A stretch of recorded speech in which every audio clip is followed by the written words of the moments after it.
This was not the video intro I was planning to make, but I was having an issue, which you can see here. This is the KS12. I'm trying to do some recoil testing, but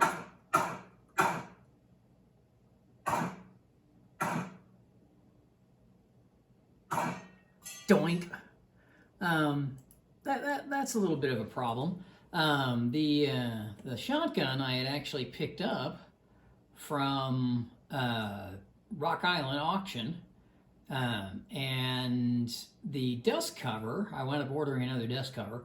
The rear of the dust cover apparently was just a little bigger. I don't know if it was just defective. I don't know if it was something that was maybe somebody, like dremeled out or something, just to make it just a smidge bigger, to make it easier to disassemble and assemble the gun. I'm not sure, but having a piece of the gun fly up and clunk you in the face is not what you're really looking for. That one I don't think I'm going to put on the end of this video, but I'm going to put all the rest of these. And so essentially what we have are a series of videos where I'm shooting different loads, and what I'm looking for is the bruising, trying to get an idea of whether or not this V6 compensator helps or not. A couple hours after shooting. So that is what my shoulder looked like immediately after shooting. I think it was around 60 rounds of mixed loads. The last of them being, fairly powerful stuff. So you can kind of see the grill marks, which are from the little butt pad. And that is immediately after shooting. I've got another one here. This is day one, so this is a day later. 24 hours after shooting. And you can see it's still a pretty good grill mark there. And I did, I think, 2 more. This one is day 2. You can still see the printing is still there. And then the last one, I think it was like day 5, day 7? Day 6. Day 6. So, there's still some marking on day 6. Essentially, it took a week without the brake for all the marks on my shoulder to disappear. Now, I went and did the same course of firing in these 3 videos, which will be at the end as well. And, the same rounds to get an idea of what it did. Same day. This is the same day. So this, with the brake, it looks, that's my shoulder, looking back on the first one, the immediately thereafter without the brake. It is, obviously it's a very clear pattern versus the with the brake. It's hardly anything at all. And right there, and so within 3 days, all of the marks. Here's the 3rd day. Within 3 days, the marks are all gone. I mean, it's basically nothing. So when I initially did the shooting, and I'll put this video here at the end. But let me click to part the way through. You have to put it on the number 1 in order to make sure that it's gassed right.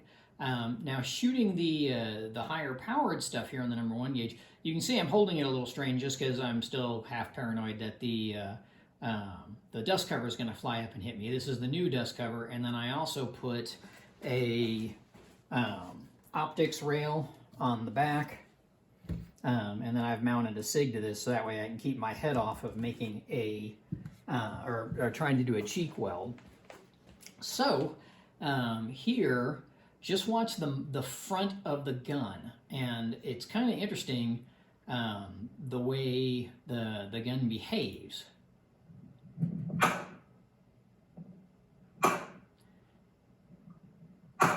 And you see how it's going down? I mean, the muzzle was actually dropping, and then the butt of the gun is coming up.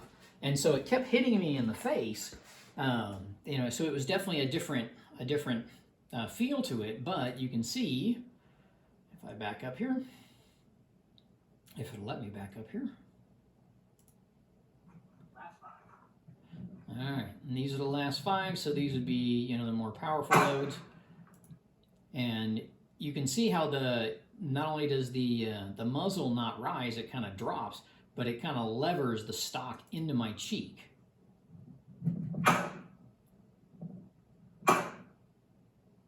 And so, you know, I started doing some maladaptive things because that kind of hurt. So I haven't shot it yet with the red dot. I'm hoping that'll make a difference. But my initial, and again, I'll put this video here at the after my little intro. I'll just kind of put them all in sequence. My initial reaction was that this actually recoiled more. I think it made the recoil worse. Now, looking back at what it did to my shoulder, well, obviously it didn't make the same kind of marks, so it's not sending as much back. But by levering the gun down in the front and having it rise up in the back, it makes it a very different shooting experience. And again, I'm going to try to do another, I'll try to do another short video with the red dot and see what kind of a difference that makes. At the very least, I now trust the gun not to come launching the dust cover at me, because it's made it through these courses of fire. Kalashnikov USA, when I told them I had a problem with the dust cover, they never responded. I even sent them a video of it flying off and hitting me in the head, and nothing. You'd figure that would probably get their attention, but no. For the parts that I ordered, the replacement dust cover, the V6 muzzle brake rather, and the optic rail, all of those came from Carolina Shooter Supplies, mainly because they don't have anything, or very little, actually, on the Kalashnikov USA website that's in stock. The stock here was making a lot more contact, and I wound up picking my head up because that first one, it actually even kind of moved my my hearing protection, but that did not seem to make the recoil better, and it may have made it worse. So, you know, that's the reason that I wanted to do kind of this little sequence of videos showing what it did to my shoulder, you know, because subjectively, I would have told you the V6 made the recoil worse, don't buy it, terrible idea. But that's not true. It didn't make it worse. It changed the recoil impulse, and because of the way the brake was forcing the muzzle of the gun down, it was forcing the stock up, and that gave me the impression it was actually making the recoil worse, when in fact it was just really changing it. So anyway, I wanted to do this intro piece so that, you know, you could kind of see you know, kind of everything at once, and then like I said, I'll just stack these videos one on top of the other when I do the upload, so that way you can see it all the way through. And if I'm really clever, at the very end there'll be a video of shooting it with the red dot, and then, you know, shooting impressions from there. Okay, out here again, third time, with the Kalashnikov KS12. Had an issue with that. I am trying to do a review on our brake here that claims 80% reduction. The first 2 times I've come out to try to do this review, which would be the second and third times I've taken this shotgun out, the dust cover here has come launching off. I emailed Kalashnikov and got no response. I even sent them a video of it, and I emailed them a second time, still no response. So that's pretty awful. Here's a quick picture. I don't know if we can zoom in on there. You can see the dust cover is flying up, and there's a shell casing somewhere over there as well. So hopefully that's in view. Anyway, so that it doesn't, or it hasn't caused any injury or hurt, but it's obviously distracting, not what you want. So what we're going to do, I'm going to fire 25 rounds of Winchester white box. I've got a number of rounds, I kind of evenly split it up, of Federal 7.5, Estate 7.5, Winchester 9, so the really light stuff. And then I've got the number 4 shot of Federal, and then I've got some slugs, 2 3/4, and then I have the 3-inch mags for Winchester. So, and what I'm going to do basically is shoot the gun, shoot all this stuff through it, and then kind of keep track of what it does to my shoulder, because the last time I shot this, the first video that I posted about this versus Winchester white box, which it actually did pretty well on that and did power disassembly, I had this kind of a grill right here on my chest. And so I'm curious to do the same thing again, see how long this lasts, kind of document that, then put this little guy on, shoot the same course of ammunition, and see how long that grill lasts. And then, you can be your own judge whether it was 80% recoil reduction or not, because I could shoot it, put the thing on, and then shoot it and say, oh, it feels like 80%, but there's nothing empirical. So just kind of wanted to do that. So I'm gonna stop the video here in a second, and then you're just gonna see the shooting of the Winchester white box, and then shooting the other little low brass stuff, and then I'll put it on the setting it needs to be for the more powerful stuff. Right now it's on gas setting 2, which is what it says in the manual, and then gas setting 1 for these little guys. So we'll be back in just a minute. Yep. Go ahead.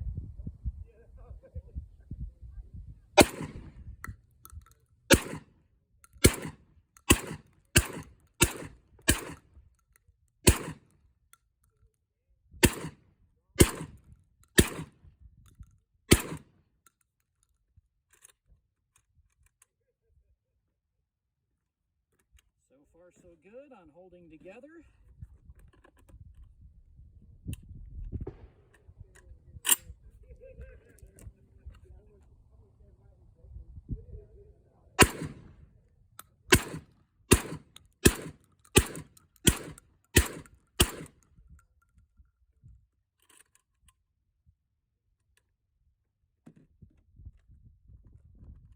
Everything's still feeling pretty good, so hopefully it'll make it through. We'll see. And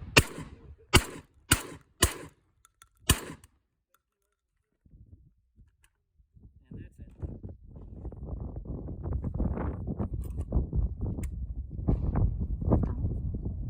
Ready? Yes.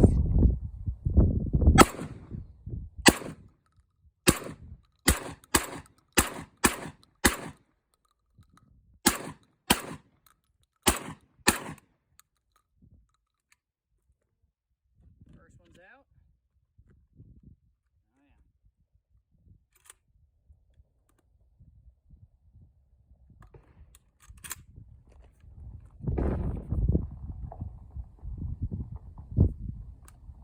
Still feels solid. Second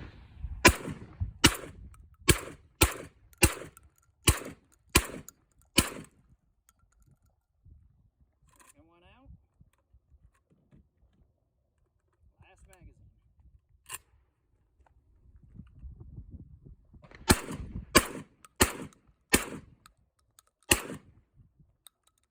And stop.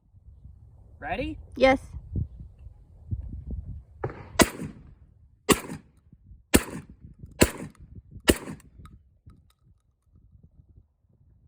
Nice and solid. Second magazine.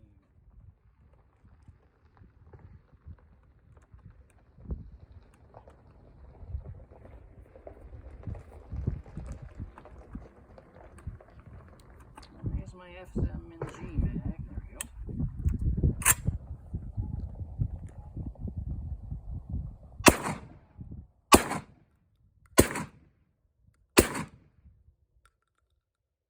Still solid.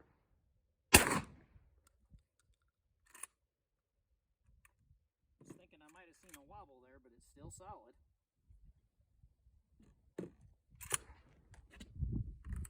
3-inch.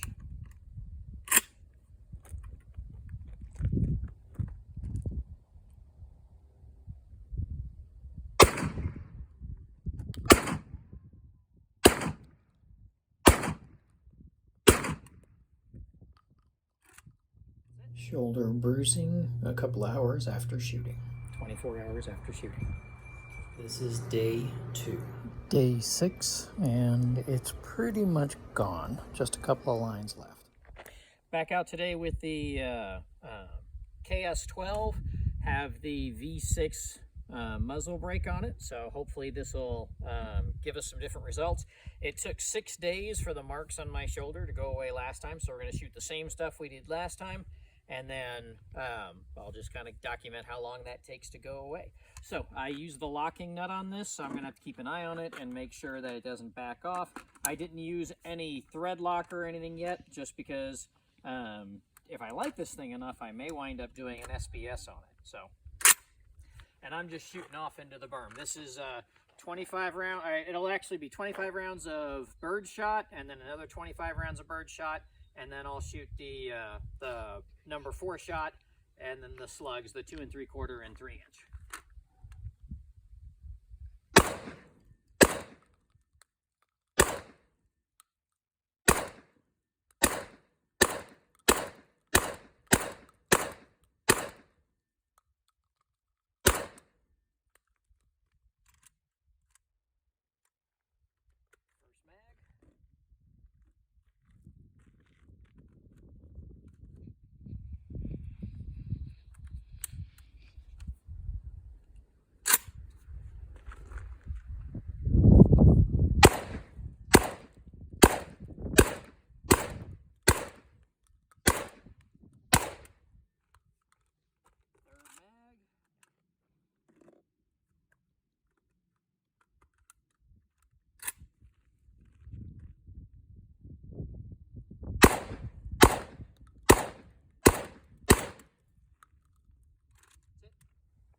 Second magazine.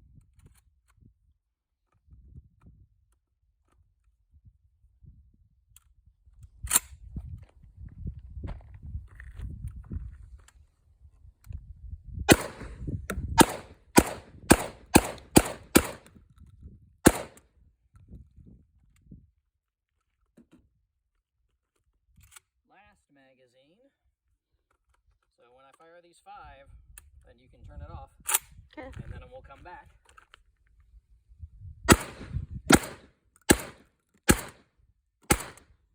Okay, got it on the number 1 gas setting because this is the number 4 shot, and then I have the slugs, the 2 3/4 inch, and then the 3 inch.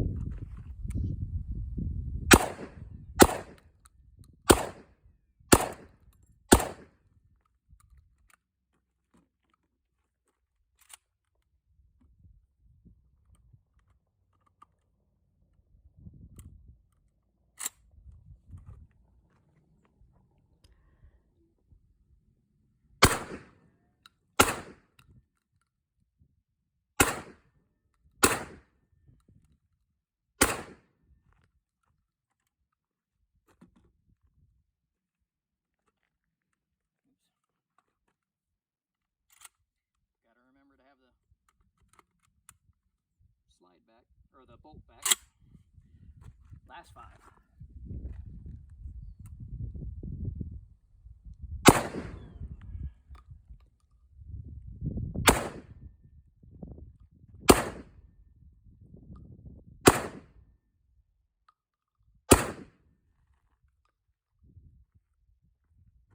I think I made the recoil worse.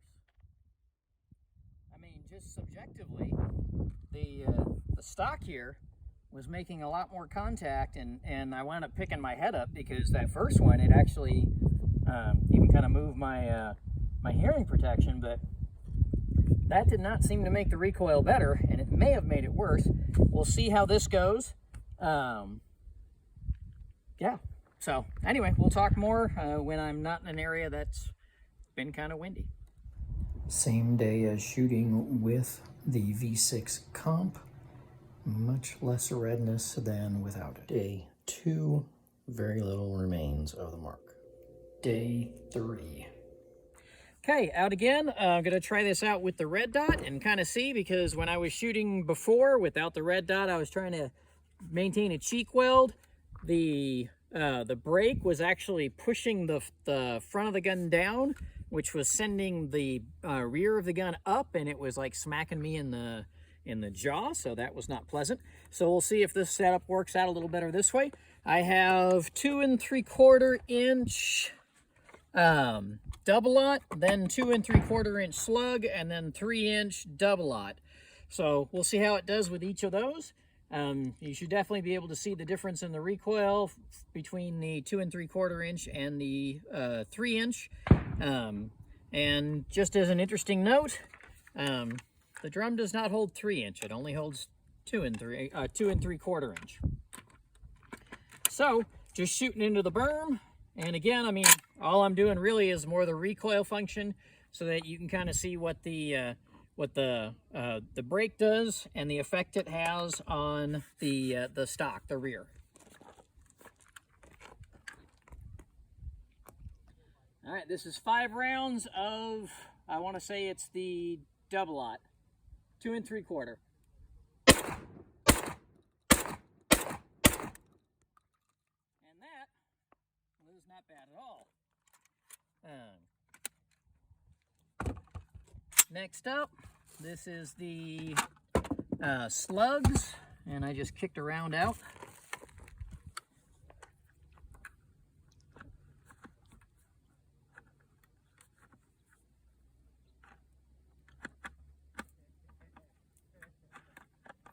There we go. Do have to hold open in order to insert the mag. So 2 3/4 inch slugs. And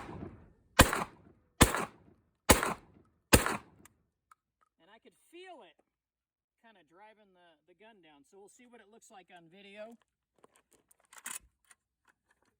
Definitely had a little more oomph. Last up, this should have far more oomph. These are the 3-inch double-aught buck. This is Winchester Super X Velocity 1250, which I think is actually a little slower than some of the 2 3/4. So 5 rounds, we're looking at the front and looking at the rear of the stock.